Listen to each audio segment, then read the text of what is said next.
Estamos ao vivo já. Boa tarde a todos vocês que nos escutam e nos assistem através do site, da página da Rádio Unaep no Facebook ou através do software da Rádio Unaep ou mesmo do podcast, né, assim que estiver disponível em podcast. Uma boa tarde a todos vocês que sintonizaram no Mercado Informal, este programa que vem ao ar todas as quartas-feiras às 18 horas e provavelmente vai começar a ser um pouquinho mais cedo, afinal de contas, mudou a escala de horários dos professores da Unaep, muito provavelmente a gente vai ter que adiantar um pouquinho o programa nas próximas edições. A edição de hoje vai argumentar, vai falar um pouquinho sobre um fenômeno brasileiro, que é a Bolsa de Valores.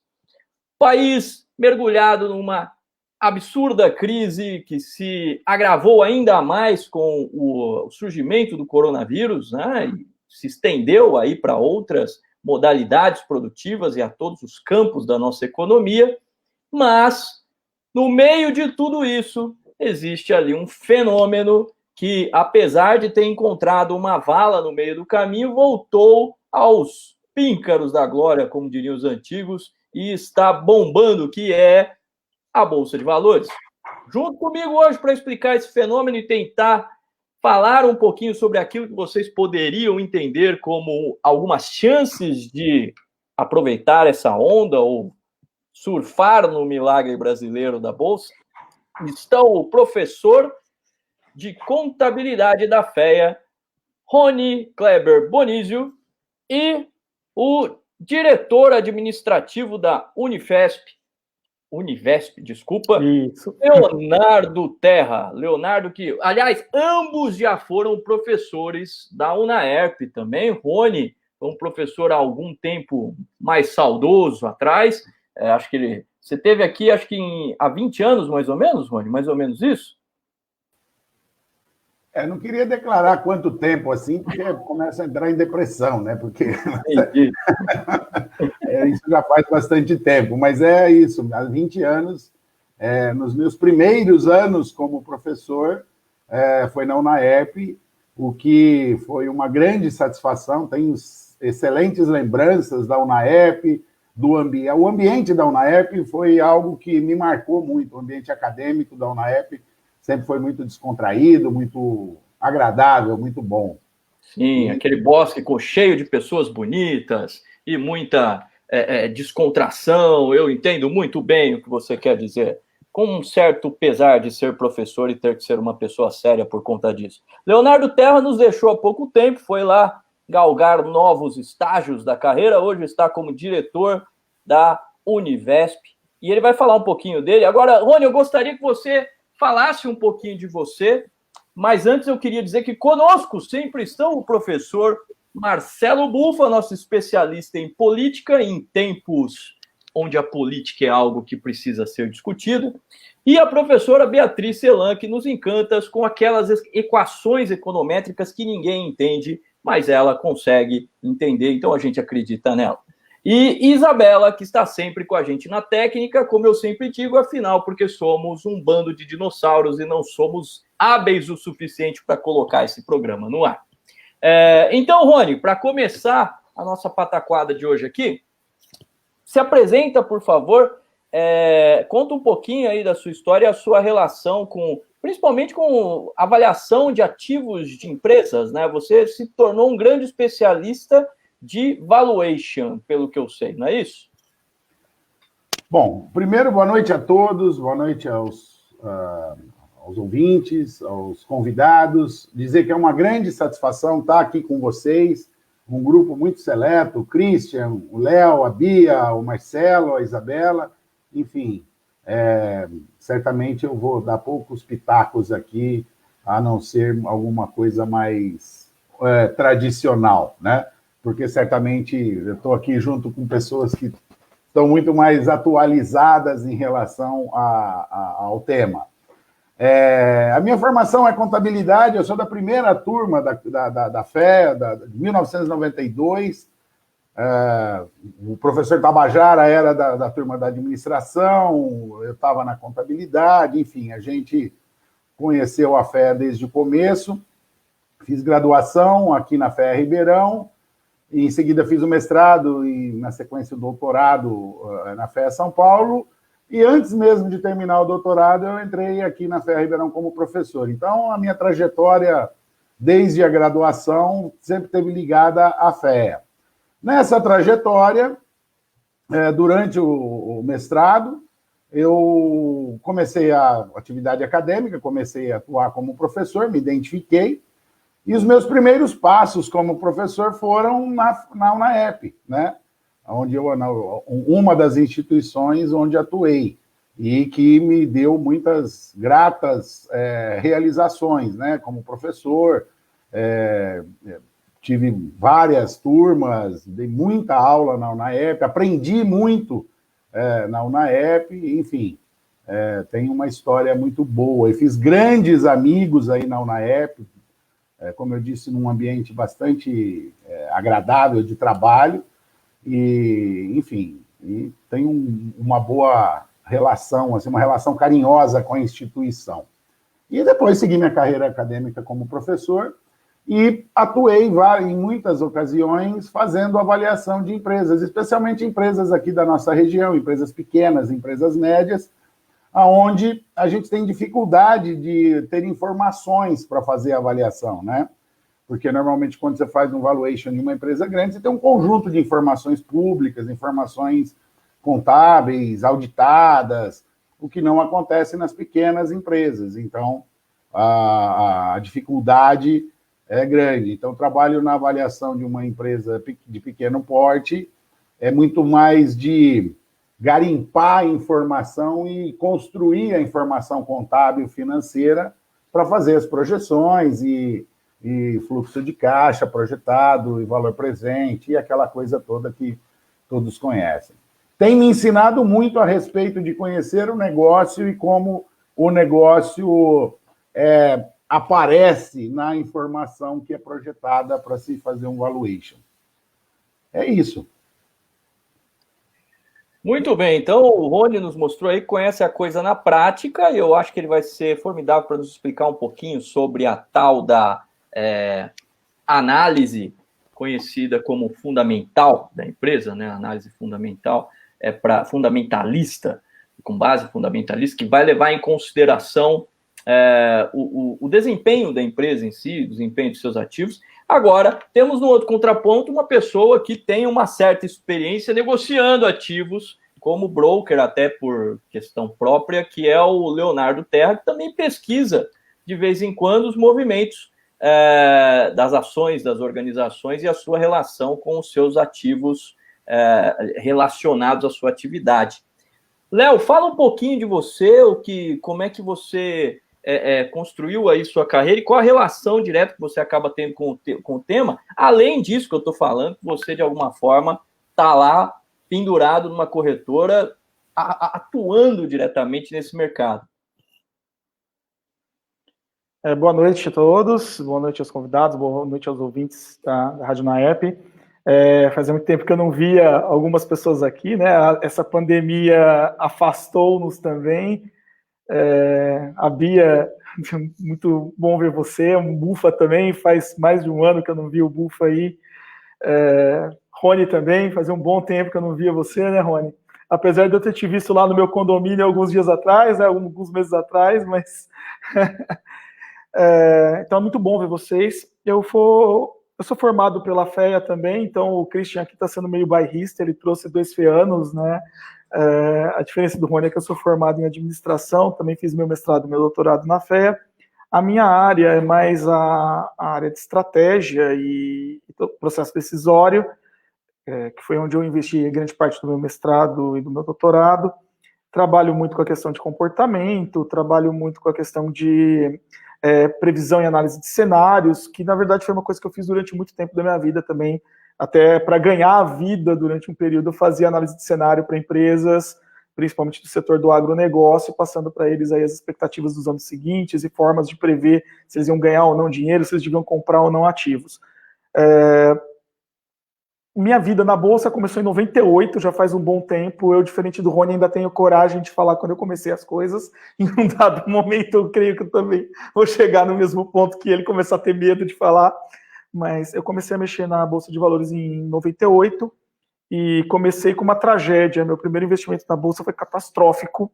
Eu comprei opções da Globocabo achando que eu ia me dar super bem e eu perdi todo o dinheiro que eu investi. De todo, virou pó absolutamente tudo. Então, é aquela coisa amadoresca que te faz aprender, né, principalmente a ter medo e depois a ter método, que foi um pouco do que a gente foi desenvolvendo ao longo do tempo. E faz um bom tempo que eu invisto, algumas vezes em uns movimentos um pouco mais especulativos, em alguns momentos um pouco mais seguro. A minha preferência hoje é mais por carteiras mais seguras, eu procuro não ficar fazendo grandes movimentos aí, especulativos, como a gente está vendo nesse momento. Mas é isso. Muito bem, Leonardo. E para começar o nosso bate-papo aqui, eu gostaria de jogar uma questão bomba aí para vocês. Afinal de contas, talvez seja uma questão daquelas que traga aí uma resposta um pouco mais, digamos assim, complexa do que deveríamos aceitar no espaço que nós temos aqui, pouco tempo de programa.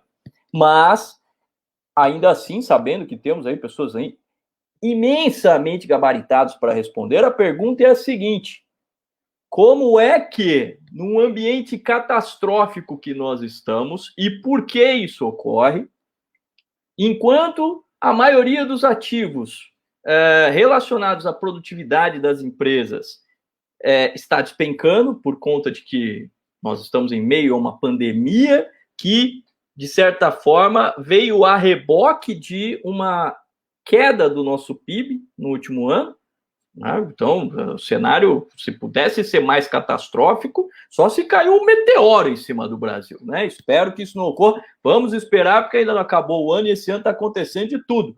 Mas, como é que no meio de tudo isso, a Bolsa hoje bate mais um recorde de valorização nos últimos 6 meses, apesar de que nós sabemos que já chegou a quase 120 mil pontos, né? Bateu em 119 mil pontos, e depois de uma vala que praticamente acabou com... chegou a 60 mil pontos, se não me engano, né, Léo? Abaixo de 60 mil pontos. Hoje nós... ela não chegou a bater abaixo, ela chegou perto de 63 mil, mais ou menos. Hoje nós estamos a 105 mil pontos, com uma alta de 1,44.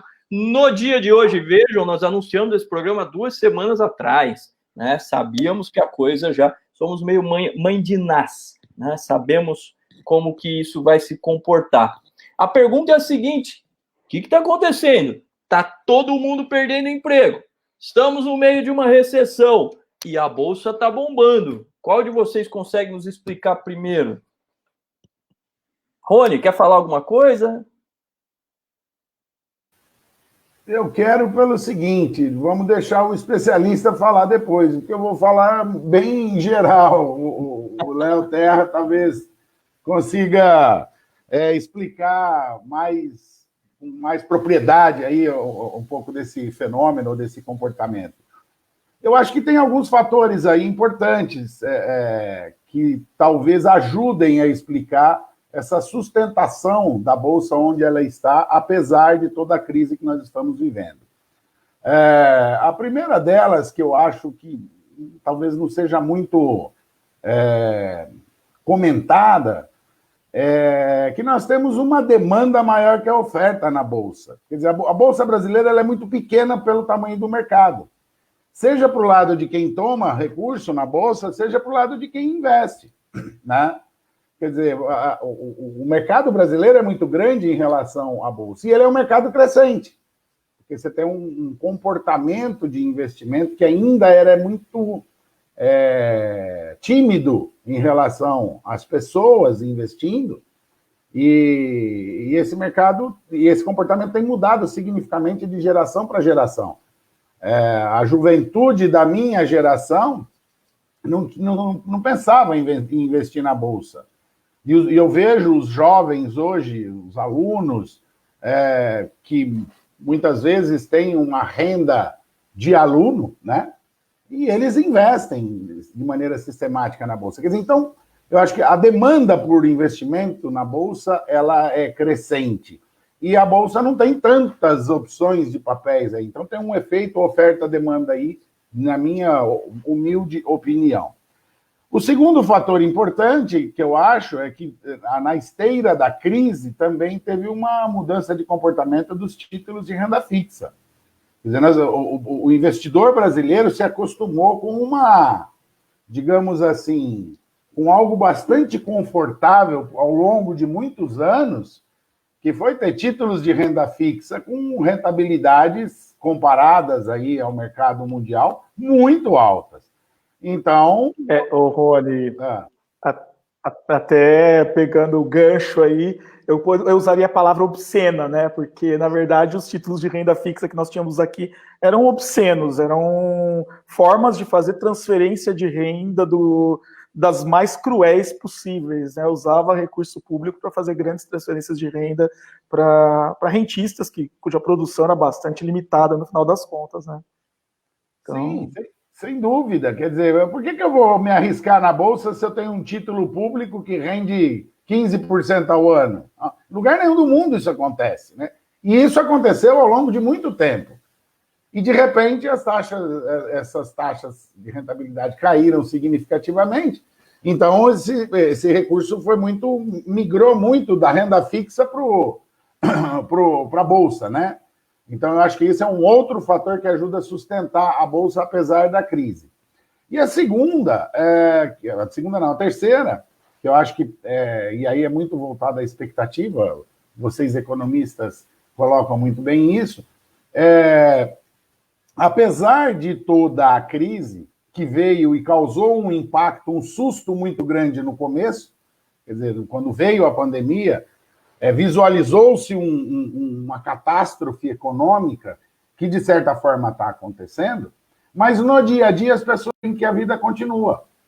No dia a dia, as pessoas continuam consumindo coisas básicas, quer dizer, a catástrofe talvez ela não esteja acontecendo como foi a expectativa no início.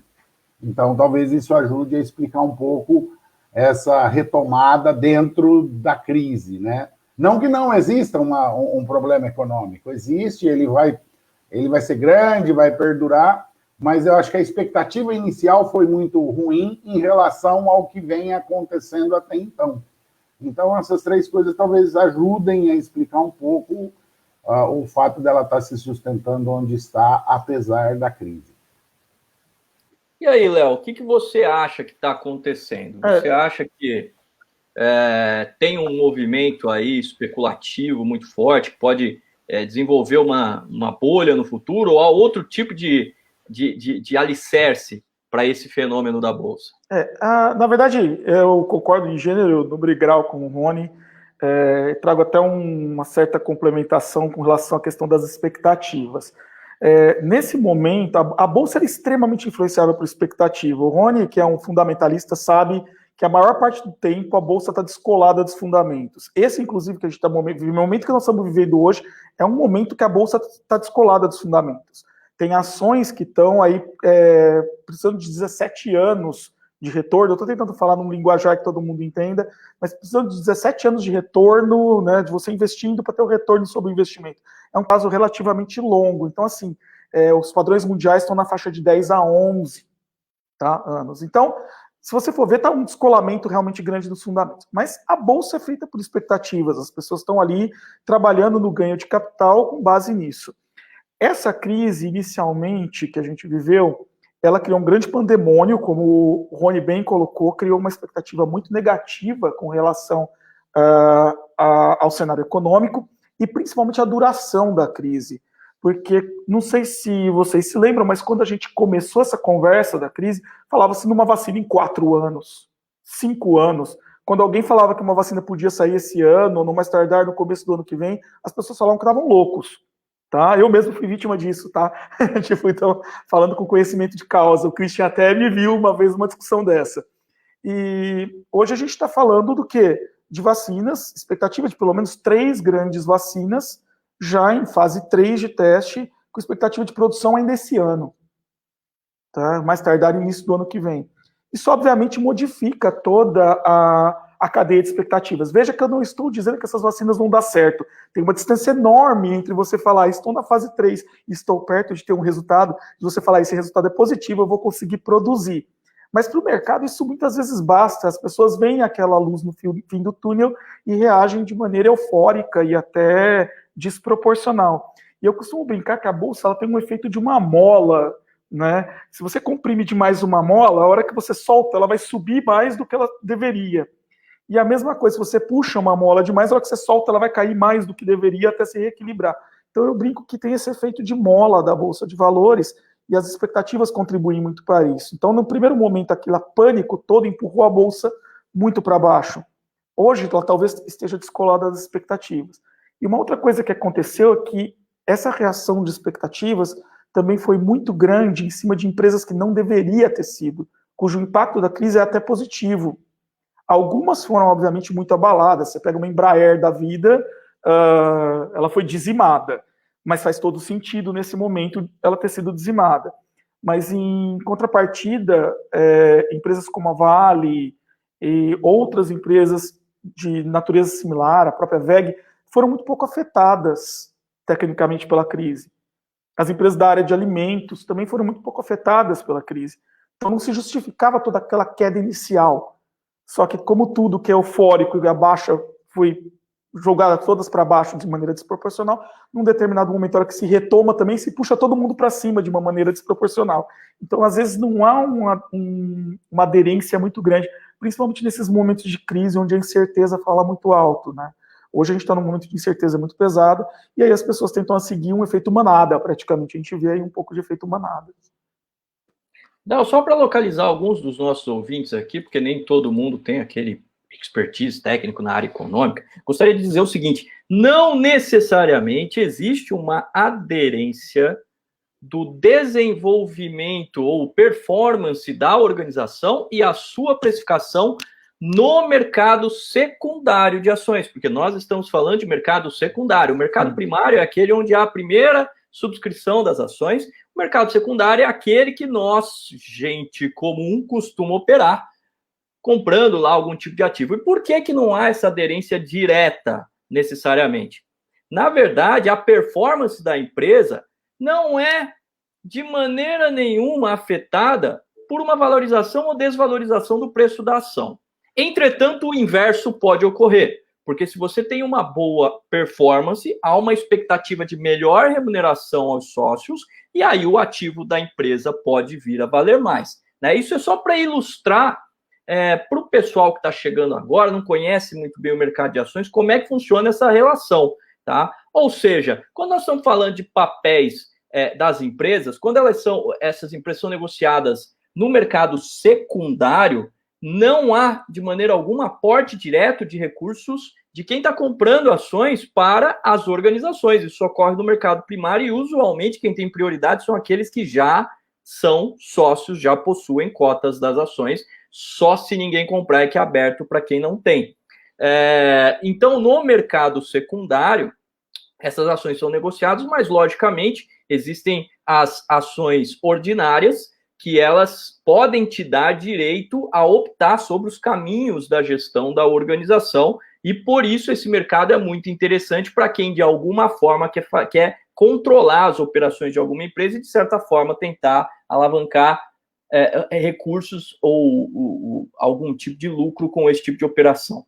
Entretanto, como os dois aqui já falaram, há um descolamento do comportamento ou do desempenho das organizações, a ponto de, o Léo estava acabando de falar aí, o cara investe o dinheiro, ele vai ter payback de 17 anos.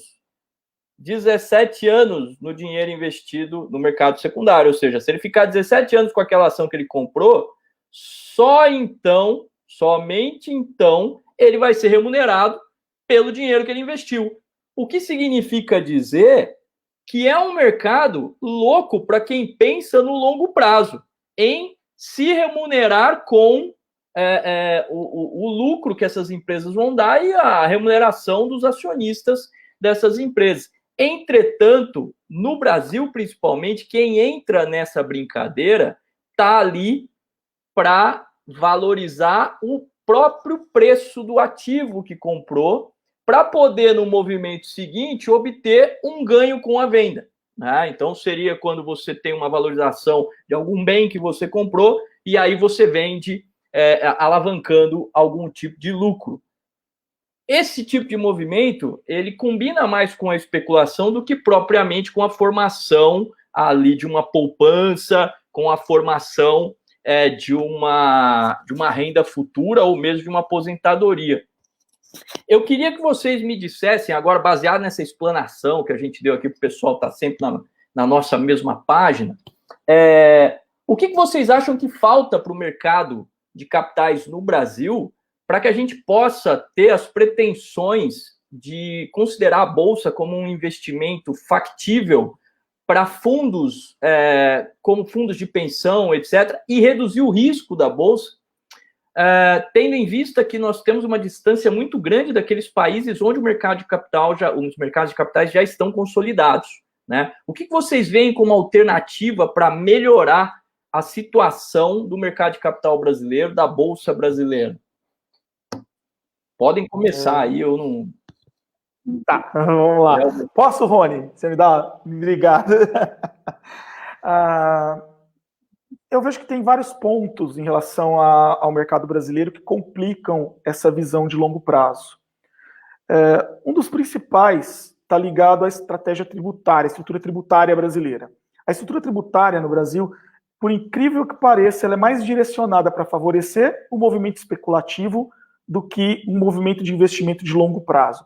Um exemplo, o valor do imposto de renda que você paga para uma operação de longo prazo, comprar a ação e segurar, em termos de ganho de capital, é maior do que o que você paga numa operação de day trade, que é uma operação intraday, que eu compro e vendo as ações, ou vendo e compro as ações, dependendo da ordem, no mesmo dia.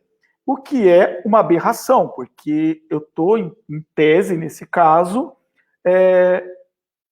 estimulando, né, favorecendo, eu estou criando incentivos para que a pessoa prefira especular no curto prazo do que deixar o dinheiro guardado. O segundo ponto que a gente tem é que o Brasil é um país muito cheio de incertezas. A gente tem incertezas no âmbito jurídico, a legislação brasileira muda toda hora, se discute mudança de sistema tributário toda hora sobre pessoa jurídica, o que é uma grande tragédia para o mercado de capitais, porque eu não consigo projetar uma empresa no longo prazo quando isso acontece. Então isso é uma coisa complicada também. E tem as inseguranças de nível político, que são dramáticas, né? Esse país é um verdadeiro forfé político, vamos dizer assim. Você não passa um ano sem ter uma crise política nesse país, faz 20 anos. Então, assim, como que você consegue garantir um investimento de longo prazo? Quando a gente está falando de fundo de pensão e aposentadoria, eu não estou falando de amanhã, eu estou falando daqui 20 anos, eu estou falando daqui 30 anos. Eu lembro uma vez que estava tendo uma discussão sobre privatização de linhas de trem no Brasil, que as empresas que foram trazer as ideias falaram assim, olha, eu preciso de garantir estabilidade de 50 anos para investir numa linha de trem. E as pessoas davam risada, porque no Brasil não existe garantia de 50 anos. Entendeu? Daqui 50 anos isso aqui vai ter passado por tudo que você pode imaginar. Então, assim, eu acredito que em um determinado momento, para a gente conseguir dar uma guinada nisso, a primeira coisa que a gente tem que dar para o investidor é estabilidade. Estabilidade, é falar para ele assim, ó, nosso sistema legal vai permanecer estável por um longo período, nosso sistema tributário vai permanecer estável por um longo período, e com isso você vai conseguir fazer projeções de longo prazo que vão ter a mínima chance de se concretizar, porque o risco do mercado de capitais já é alto, ninguém garante que o mercado vai existir, o mercado daquela empresa vai existir daqui 10, 15 anos. Quando eu jogo no meio desse combo o risco do governo e dessas crises todas que a gente vive, isso vira uma coisa impossível de ser administrada no longo prazo. E um fundo de pensão quer ter potencial para administrar, ele quer saber que ele vai colher isso no futuro, que ele vai ter segurança para recolher esse investimento no futuro, para poder garantir a aposentadoria daqueles que apostaram nele. Né? Então, esse conjunto de estabilidade, mais sistema tributário favorável, é que daria para a gente aí mais chance de ter investimentos de longo prazo, como o que você está propondo. É isso. Agora, Rony. Rony, o que você acha disso, Rony? O que precisa fazer? Qual é a lição de casa que os meus amigos lá da direção da Bolsa vão ter que fazer Aliás, o Léo sabe que eu cheguei a trabalhar de maneira relâmpago no projeto lá. Rony, o que você daria de conselhos para quem está querendo direcionar para um novo patamar de relação do mercado financeiro com os investidores? Mercado de capitais com os investidores. Eu acho que a solução foi dada há quase 30... Estão me ouvindo? Sim. Já foi dada há mais de 30 anos. Raul Seixas já disse isso. A solução é alugar o Brasil. Né? Acho que o Léo resumiu tudo. Onde está o problema? Quer dizer, no fundo, o que a gente vê na Bolsa, no caso do Brasil, é reflexo da nossa sociedade. Quer dizer, nós vivemos numa sociedade onde qualquer tentativa de se fazer uma projeção para o futuro é quase que uma aposta. Por quê? Porque a previsibilidade no mercado brasileiro é muito distante da realidade do resto do mundo. Né? Vocês aqui, nós temos economistas que lidam com isso. Quer dizer, eu pego um modelo econômico que foi desenvolvido num mercado onde as instituições são sólidas, e aí eu pego aquele modelo e tento trazer para o Brasil, o modelo fica meio sem sentido. Eu vejo aí pela reação da fisionomia da professora Bia Celan, ela convive com isso. O Léo convive com isso, tentando aplicar os modelos aí no mercado brasileiro. Quer dizer, no fundo, o que acontece na Bolsa é reflexo da sociedade. Quer dizer, nós temos problemas graves de previsibilidade.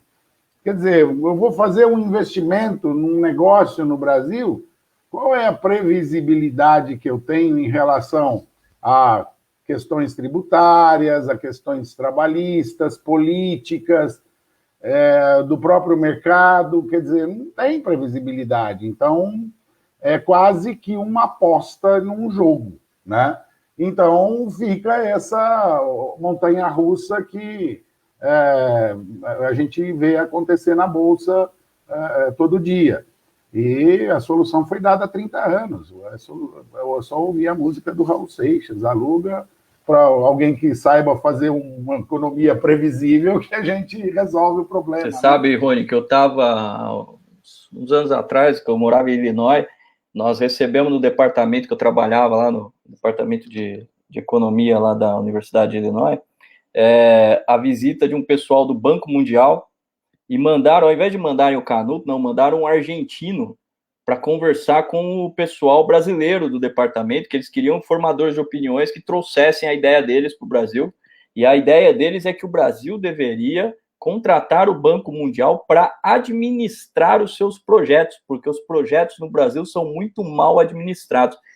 O problema é que mandaram um argentino para falar esse tipo de verdade para a gente, e a gente não engole esse tipo de verdade, principalmente de argentino, né? Não deu muito certo, ele saiu de lá meio que escorraçado, até o meu orientador, que era americano, decidiu comprar a ideia e mandou o cara embora. Agora eu tenho uma pergunta para um cara que está meio calado aqui, que é o Marcelo Bufa, que é o cara que usualmente traz aí uma visão mais humanista para a nossa situação. Marcelo Bufa, eu vou te jogar uma jaca aí para você descascar. É o seguinte, o mercado dentro da Bolsa que direciona recursos para as empresas é o mercado primário, tá? Que é quando as empresas abrem uma subscrição primária, tá? E aí os investidores vão lá e dão dinheiro para as empresas e ficam com fatias das empresas, dá uma diluição de capital, cada um se torna dono da empresa, a empresa pega a grana e investe, seja lá no que for, tá? Mas por premissa, a ideia é que haja uma subscrição para a expansão das atividades da empresa e assim movimentação da economia com o incremento da renda para todo mundo que tiver alguma relação lá, todos os stakeholders com isso. Ou seja, a Bolsa, ela permite a canalização de recursos a custo zero para as empresas, ok? Só que isso ocorre com empresas de grande porte, empresas que já atingiram um nível de relevância no mercado que permitem uma abertura de IPO que seja bem sucedida, afinal de contas, ninguém vai querer abrir o seu capital.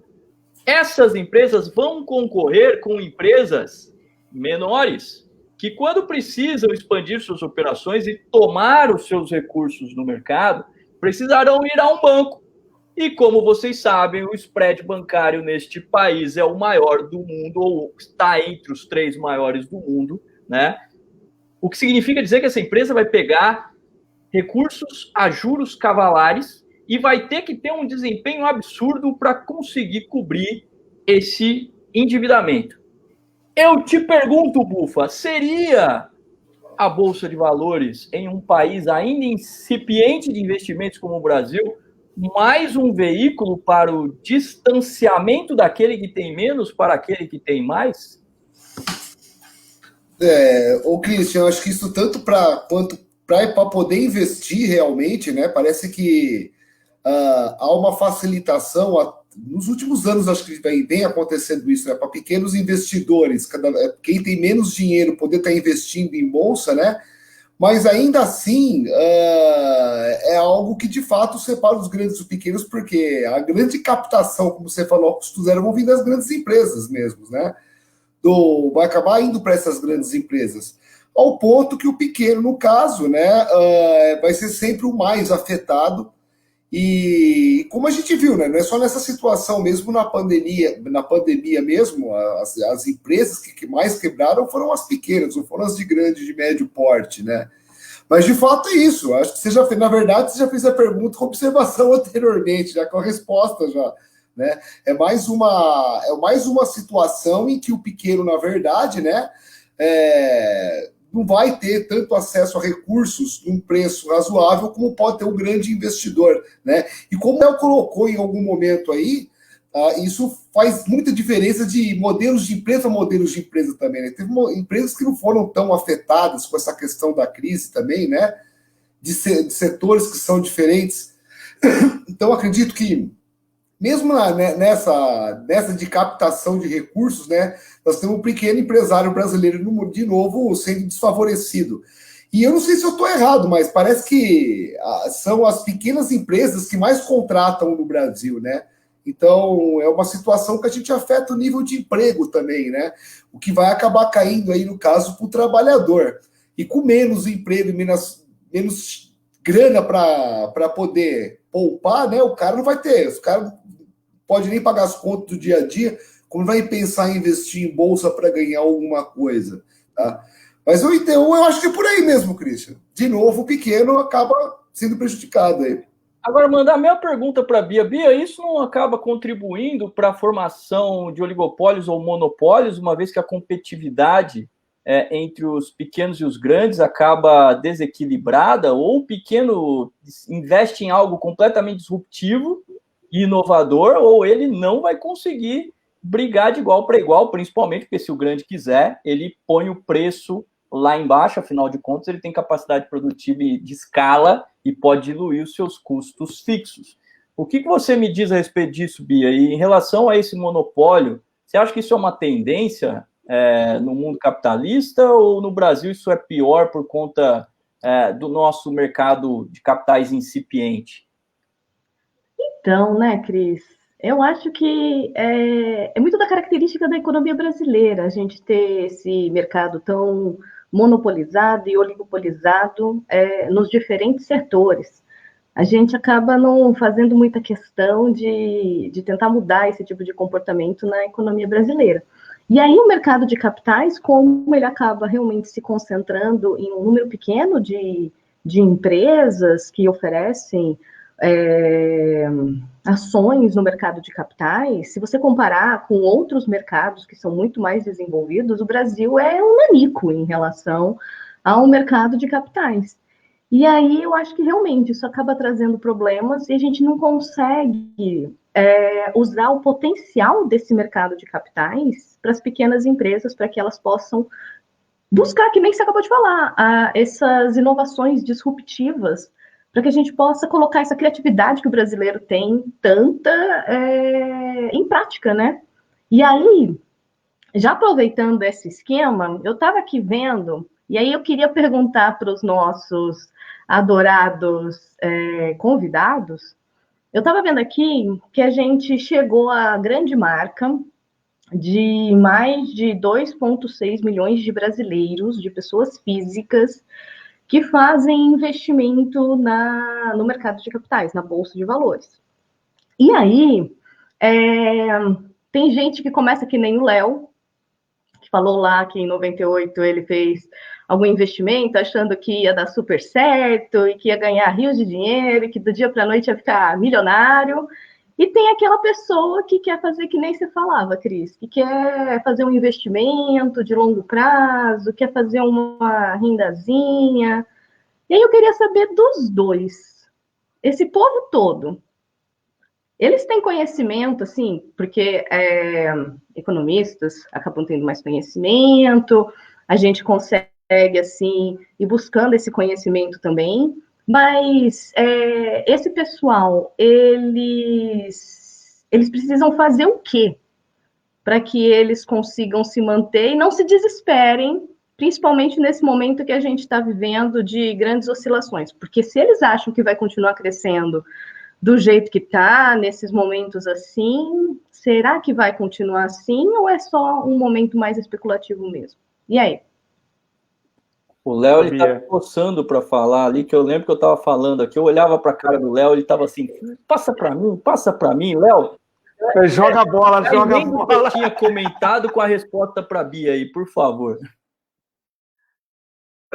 Eu fiquei pensando, cara, dá para fazer uma bela ligação.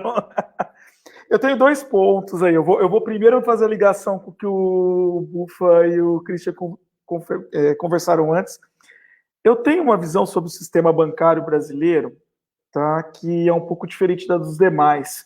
Muitas pessoas sempre viravam para mim e falavam, juros vai baixar e os juros dos bancos vai baixar também. E eu sempre falava, não, o juros dos bancos não vai baixar. Porque o problema do Brasil, dos juros bancários do Brasil, não é a taxa de juros. O problema dos juros bancários do Brasil é outro, muito mais profundo e que as pessoas ignoram. O problema dos juros bancários do Brasil está ligado a risco. Toda a remuneração do sistema de empréstimos, ela conjuga a taxa livre de juros com todo o risco incorporado no processo. E o que acontece no Brasil é que todas essas incertezas que a gente discutiu anteriormente tornam o risco das operações muito pesado. E o nosso sistema legal... Porque risco somado à falta de concorrência no meio bancário dispara os juros. Isso, dispara os juros. Mas mesmo que você não tivesse, tem países do mundo que estão em torno de 3, 4 bancos igual a gente, mas isso não acontece. Porque com 3, 4 bancos você já conseguiria ter uma disputa por taxa boa. O problema é que se você começar a disputar taxa no Brasil, você quebra. Eu vou contar um caso só para vocês terem uma ideia. Eu vi um caso de uma pessoa que pediu dinheiro emprestado por uma pessoa jurídica, dando uma casa de 1,5 milhão de garantia. Tá? Foi uma coisa assim. E essa pessoa, quando o banco foi retomar, ela entrou na justiça para derrubar a garantia sob argumento de excesso de garantia. E a justiça acatou. E o banco perdeu o empréstimo inteiro que ele tinha feito para essa empresa. Porque o nosso sistema jurídico favorece esse tipo de coisa. E isso, obviamente, tem uma repercussão negativa. Porque aí a pessoa honesta, a pessoa boa, que está fazendo as coisas dentro do protocolo, que está pagando os seus empréstimos, ela está pagando a conta desse cara que não pagou. E que o nosso sistema favoreceu que esse cara não pague. Então, o que a gente observa no Brasil é muita gente que está fazendo isso. Você tem grandes empresários que têm sistemas jurídicos grandes atrás, isso é um meio de desigualdade, as pessoas acham que não, mas é um meio de gerar desigualdade, porque quem tem advogado bom por trás, entendeu? Que é caro, muito caro, se aproveita desse sistema, aumenta o risco de todo mundo nesse processo, e quem vai pagar a conta é o coitadinho que não tem advogado, que não tem a bala na agulha para pagar essa conta. Entendeu? E alguém vai pagar essa conta, porque o banco não vai pagar essa conta. Ele vai fazer a conta dele, os bancos do Brasil estão entre as empresas mais competentes. Eles vão fazer a conta de quanto custa esse risco e vão incorporar esse risco do processo. E outra que são intermediários, né? Sim. Quando a gente ouve alguns políticos falando aí, tá pagando juro para banqueiro, não tá pagando para banqueiro, tá pagando para o cara que investiu a grana no banco. Isso. É um processo assim. Só que aí você tem que pensar o contexto sistêmico disso. Não é simplesmente você colocar o dinheiro no banco e esperar que o banco vai fazer filantropia. O banco é uma empresa como qualquer outra. Mas se eu penso no contexto sistêmico, eu tendo a elevar esse problema. Porque o banco não vai deixar de embutir os juros, ele tem a responsabilidade com quem está aplicando do outro lado, com o aplicador, na outra ponta. Então, assim, o nosso sistema tem muito a melhorar, tá? Trazendo nesse ponto. Agora, em relação às ações, em relação ao mercado de capitais, né? Que a gente estava falando da questão do mercado de capitais desequilibrar, e aí ligou com o que a Bia estava falando, que nós precisamos adotar outras medidas para melhorar. Isso. Aí ela perguntou da questão de se as pessoas estavam preparadas, né, Bia? Foi isso que você perguntou, né? Bia, eu tenho para mim que não, elas não estão nem tecnicamente preparadas e nem psicologicamente preparadas, porque eu falo que se preparar tecnicamente para a Bolsa de Valores não é algo tão difícil. A Bolsa de Valores tem uma série de padrões, tem uma série de coisas que você pode usar de referência, né? Você encontra muito material disponível hoje com a internet, virou um universo de possibilidades para você pesquisar, só que o que falta para as pessoas demais é psicológico também. Porque Bolsa de Valores é uma coisa que a população tem a maior aversão ao risco dos países capitalistas. Né? Não, e aí a pessoa, que o brasileiro acaba fazendo? O brasileiro entra sempre no pior movimento. A bolsa está subindo, subindo, subindo, ele fica olhando ela subindo, aí fala, nossa, está subindo. Nossa, faz 6 meses que está subindo. Agora é a hora. E aí ele vai lá e investe. Obviamente, para a felicidade de quem entrou no momento certo, porque vai vender para esse cara que está comprando lá em cima, né? E aí a bolsa desaba, esse coitado fica com essa bucha, com esse abacaxi na mão, que ele vai ter que lá na frente vender, e aí ele vê o buraco caindo, caindo, caindo. Meu Deus, esse buraco não para de cair. Mas eu vou segurar que ela vai subir. Aí o buraco continua caindo. Eu vou segurar mais um pouquinho, ela vai subir. Aí o buraco cai, cai, cai, cai. Ela fala assim, meu Deus, eu perdi tudo e vende. E aí perde tudo de verdade, porque eles... Então é um procedimento que você precisa de muito estômago. Tem momentos que você vai comprar, você vai assistir o vale, porque você não tem certeza. Por exemplo, eu compro sempre no movimento de queda. Sempre, eu nunca compro no movimento de alta. Eu só compro no movimento de queda. Tá? Minha estratégia hoje é de comprar e segurar a ação, eu só compro no movimento de queda. Eu espero cair, cair, cair, cair, e uma hora eu compro. Às vezes ela continua caindo, muitas vezes ela continua caindo. Eu liquido? Depende. Eu tenho stops, né, que são pontos em que eu falo é minha perda máxima tolerável, mas a maior parte das vezes eu seguro. Eu seguro esperando o quê? A inflexão e ela voltar a crescer. Entendeu? E aí eu vou vender depois que ela tiver subido bastante. Precisa de estômago? Precisa. Às vezes você passa 6, 7 meses vendo a ação lá murchar, e você fala, meu patrimônio que era tanto, está encolhendo. Mas você tem que segurar, porque você tem que ver que daqui... E esse é um ponto que todo mundo tem que pensar quando investe na bolsa. Você tem que olhar lá na frente. Você tem que pensar que bolsa de valores, você tem 2 formas de agir. Ou você é um jogador que vai trabalhar nos movimentos especulativos. Quem ganha muito dinheiro nesse mercado de movimentos especulativos é quem tem muita informação. E normalmente não é a pessoa comum. Tá? A pessoa comum vai descobrir a informação depois que quem está lá no topo já descobriu e já usou. Né? Então, não é legal você ter esse movimento mais no âmbito especulativo. E na outra ponta, você tem aquele investidor que está fazendo longo prazo, que no Brasil tem os riscos que a gente falou, mas a gente pode trabalhar num prazo um pouco maior aí, talvez não 20 anos, mas pensando em 1, 2 anos para frente. E você trabalha, e se você vê, obviamente, um movimento muito absurdo, que você fala, não, agora não dá para arriscar mais, você sai, você também tem que ter momentos de saída, né? Você percebe que você vai entrar, tipo, no início da pandemia, eu liquidei todas as minhas posições. Eu me dei bem, porque a hora que estava lá no valezinho, eu comprei tudo de novo. Né? Eu botei um alvo de 65 mil pontos na bolsa, chegou em 65 mil pontos, eu comecei a comprar. Entendeu? Eu vendi lá em cima, perdi um pouco em relação ao pico que eu estava, perdi, mas eu perdi controlado. Hoje eu já estou com um ganho muito maior do que aquele momentozinho que eu perdi. Para fazer isso precisa de quê? Estômago, psicológico, emocional. Emocional para não se desesperar e fazer as coisas no momento certo, no timing certo.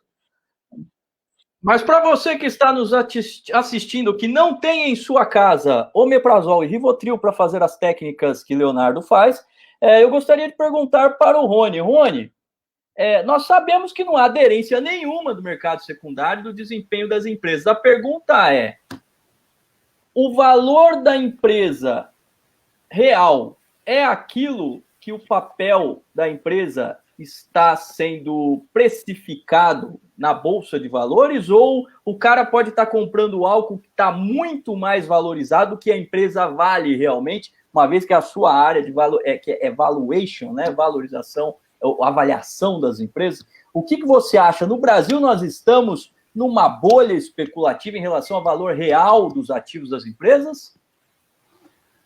Bom, Christian, em tese, pelo menos lá nos fundamentos, a Bolsa deveria refletir o valor econômico da empresa, o valor teórico da empresa, né? Mas tem diversos fatores que fazem com que haja um descolamento entre o valor econômico, o valor teórico da empresa e o valor que está sendo negociado na Bolsa, né? Os mecanismos do mercado brasileiro fazem com que ele seja muito distante de um mercado de fato eficiente, né? Como os teóricos aí definem.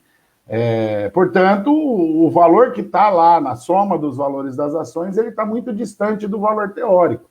O valor teórico de uma empresa, o valor econômico de uma empresa, é basicamente a sua capacidade de geração de benefícios futuros trazida ao valor presente, é o fluxo de caixa futuro trazido ao valor presente, com todas as limitações que esse modelo tem, né? Mas é um modelo teórico e é o que temos para se fazer um valuation de uma empresa. Agora, no mercado brasileiro, você tem diversos fatores que fazem com que ele se descole desse valor teórico. Por exemplo, a maioria das empresas que estão negociadas na Bolsa, o valor do controle não está na Bolsa. Por quê? Porque a maioria das ações, os controladores não estão com as suas ações sendo negociadas na Bolsa. Muitas empresas grandes, SA de capital aberto, que têm lá suas ações na Bolsa, o controlador não está lá com as ações dele, eu brinco, estão guardadas num cofre, o papel, percebeu? Quer dizer, a família da JBS lá, os Batista lá, da vida, os Wesley, Joesley, enfim, aqueles nomes criativos que eles arrumaram lá, aqueles caras, eles não estão negociando as ações deles na Bolsa. Quer dizer, o valor do controle não está no preço. Isso é só um exemplo de imperfeições que nós temos no mercado. E você disse muito bem, o mercado que está aí aparecendo todo dia nos índices é um mercado secundário, né? E com todas as imperfeições que nós temos de regulação, de fluxo nesse mercado, dificuldade de acesso, limitações de acesso, seja para quem está tomando, para quem está investindo, limitações de informações, enfim, fazem com que esse mercado seja muito imperfeito.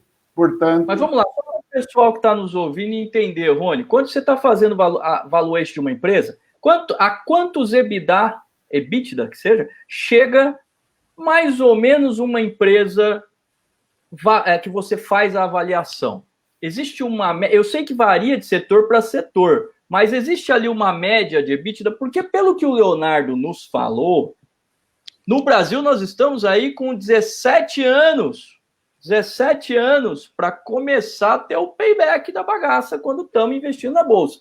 Quando a gente está fazendo uma negociação de empresa que não está listada lá, qual é a média de múltiplos do EBITDA de um preço de empresa? Tá. Temos que...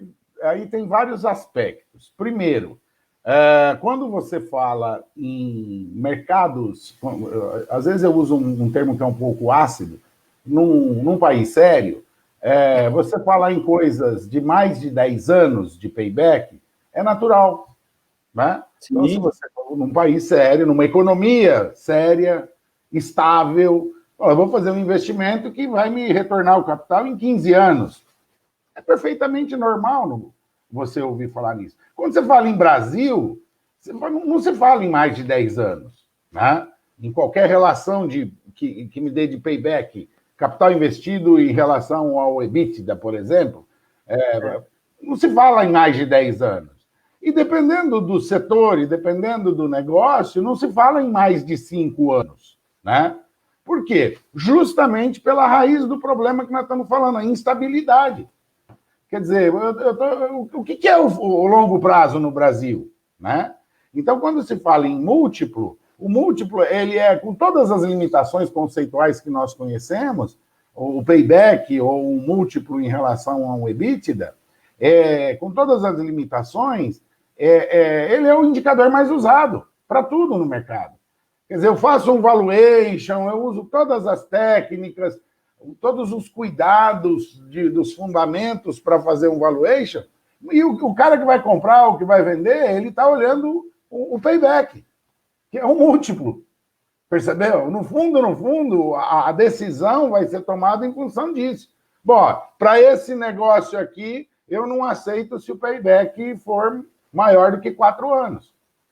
Percebeu? Independentemente do valuation, independentemente da técnica que foi usada.